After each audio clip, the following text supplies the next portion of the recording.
പുറത്തു പോയിട്ട് വരാം. പുറത്തോട്ട് വരാം. അതെ, അപ്പം ഞങ്ങളൊന്ന് പുറത്ത് പോയിട്ട് വരാം കേട്ടോ. ഇവിടെ വന്നിട്ട് എനിക്ക് പുറത്ത് പോകാനേ പറ്റിയിട്ടില്ല. ബിക്കോസ് വെക്കേഷൻ എനിക്ക് മാത്രമാണ്, ഉണ്ണിക്കില്ലല്ലോ.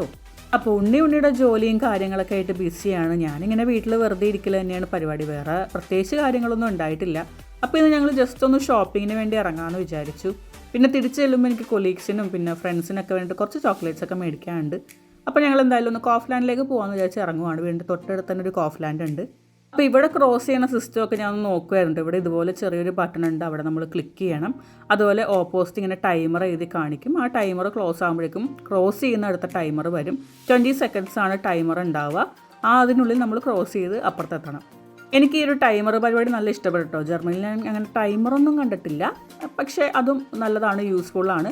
അങ്ങനെ നമ്മൾ ക്രോസ് ചെയ്ത് കോഫ്ലാൻഡിലേക്ക് എത്തിയിട്ടുണ്ട്. എൻ്റെ ഫ്രണ്ടിലൊരു ഗ്രില്ല് എന്നുള്ളൊരു സംഭവം കൂടെ ഉണ്ട്. അവിടെ നമുക്ക് ഫുഡൊക്കെ വാങ്ങിച്ച് കഴിക്കാവുന്ന ഒരു ഏരിയ ആണ്. പിന്നെ കോഫ്ലാൻഡിൽ ആസ് യൂഷ്വൽ കയറി നമ്മൾ ജർമ്മനിയിലുള്ള പോലെ തന്നെയാണ്, പ്രത്യേകിച്ച് ഡിഫറൻസ് ഒന്നും ഉണ്ടായില്ല.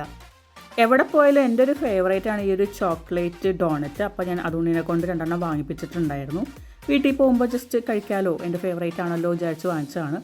പിന്നെ എനിക്ക് ഐസ്ക്രീം വേണമായിരുന്നു. ഇവിടെ വന്ന് ഞാൻ ഭയങ്കര ഐസ്ക്രീം അഡിക്റ്റാണ്. അപ്പോൾ കുറേ നോക്കി 2 ലിറ്റർ വേണോ 2 ലിറ്റർ വേണോ ഏത് ഫ്ലേവർ വേണമെന്നൊക്കെ നോക്കിയിട്ട് കറങ്ങി തിരിഞ്ഞ അവസാനം ഞാൻ വാനിലയിലേക്ക് തന്നെ എത്തി. എന്താണെന്നറിയില്ല, ഇവിടുത്തെ ഐസ്ക്രീം എനിക്ക് ഭയങ്കര ഇഷ്ടമാണ്. എനിക്ക് ജർമ്മനിലെ ഐസ്ക്രീം ഇഷ്ടമേ അല്ല. കൂടുതലൊരു ഒരു എഫക്റ്റാണ്, പിന്നെ മധുരം ഉണ്ടാവാറില്ല. പിന്നെ ഞങ്ങൾക്ക് മിൽക്ക് എടുക്കണമായിരുന്നു. അങ്ങനെ മിൽക്ക് നോക്കിക്കൊണ്ടിരിക്കുമ്പോൾ ഒരു കുഞ്ഞൻ ക്യൂട്ട് മിൽക്കിനെ കണ്ട് എനിക്ക് അതിനെ ഭയങ്കര ഇഷ്ടപ്പെട്ടിട്ടോ. ഇത്രയും ചെറിയ കുപ്പി ഇത്രയും ക്യൂട്ടായിട്ടുള്ള മിൽക്ക് ഞാൻ കണ്ടിട്ടേ ഇല്ല. എനിക്കതിന് ഭയങ്കര ഇഷ്ടപ്പെട്ടു. ഞാൻ എന്നെ എടുത്തുകൊണ്ട് വീട്ടിൽ പോയാലോ എന്ന് ആലോചിച്ചത്. പിന്നെ അത് വലിയ യൂസ് ഇല്ലാത്തതുകൊണ്ട് ഞങ്ങളവിടെ തിരിച്ചു വെച്ചിട്ട് പോന്നു.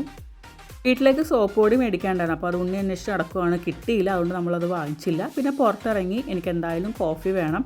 അതുകൊണ്ട് ഒരു വെൻഡിങ് മെഷീനിൽ നിന്ന് നമ്മൾ കോഫി എടുക്കുകയാണ്. അപ്പോൾ പ്രിപ്പയർ ആയിക്കൊണ്ടിരിക്കുകയാണ്. ഞാൻ വാങ്ങിക്കാൻ ഉദ്ദേശിച്ച ക്യാപ്പിച്ചീനോ ആണ്. കയ്യിൽ കിട്ടിയപ്പോഴേക്കും ക്യാപ്പിച്ചീനോയ്ക്ക് ഭയങ്കര കയ്പ്പായിരുന്നു. മധുരം ഉണ്ടായിരുന്നു കമ്പാരിറ്റീവ്ലി, ബാക്കിയുള്ള സ്ഥലത്ത് കിട്ടുന്നതിനേക്കാളും മധുരം ഉണ്ടായിരുന്നു. പക്ഷെ നല്ല കയ്പ്പുണ്ടായിരുന്നു കേട്ടോ. എന്നാൽ പിന്നെ അവിടെ തന്നെ നിന്ന് ആ ഡോണറ്റും കഴിച്ച് കോഫിയും കുടിക്കാമെന്ന് വിചാരിച്ചു. രണ്ടും കൂടെ കഴിക്കുമ്പോൾ മധുരം കോഫിക്ക് കുറവാണെങ്കിലും കൊള്ളാം. ഒരു സ്നാക്ക് ടൈമായിട്ട് ഇതിനെ നമുക്ക് യൂട്ടിലൈസ് ചെയ്യാമല്ലോ. തിരിച്ച് ഷോപ്പിംഗ് ഒക്കെ കഴിഞ്ഞ് ഇറങ്ങിയപ്പോഴേക്കും ചെറിയ ഒരു മഴക്കാറുണ്ടായിരുന്നു. ചെറുതായിട്ട് മഴ ചാറുന്നും ഉണ്ടായിരുന്നു. അപ്പോൾ ഉണ്ണി ഒന്ന് കോഫി ടേസ്റ്റ് ചെയ്ത് നോക്കിയെന്നുള്ളൂ. ഉണ്ണി കോഫിയും ചായ ഒന്നും കുടിക്കില്ല. അങ്ങനെ നമ്മൾ തിരിച്ച് നടന്നു. ഇതിൻ്റെ ഇടയ്ക്ക് ഞങ്ങൾ കുറച്ച് ഫോട്ടോസൊക്കെ എടുത്തിട്ടുണ്ടായിരുന്നു. പിന്നെ എൻ്റെ അടുത്ത ഇവിടുത്തെ ഫേവറേറ്റ് സാധനം ഇവിടുത്തെ ഷവർമ്മയാണ് കേട്ടോ. ഭയങ്കര ഇഷ്ടമാണ് എനിക്ക് ഇവിടുത്തെ ഷവർമ്മ. നല്ല ടേസ്റ്റാണ്, നല്ല ഫ്ലേവർഫുള്ളുമാണ്.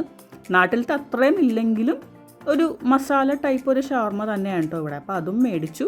നമ്മൾ തിരിച്ചിറങ്ങുവാണ്. അപ്പോൾ അതിൻ്റെ ഇടയ്ക്ക് പിന്നെ ഫോട്ടോ എടുക്കാനായിട്ട് പോസ് ചെയ്യണം. അപ്പോൾ അത്രേ ഉള്ളൂ ഗൈസ്. അടുത്ത വീഡിയോ ആയിട്ട് വീണ്ടും വരാം. Bye bye.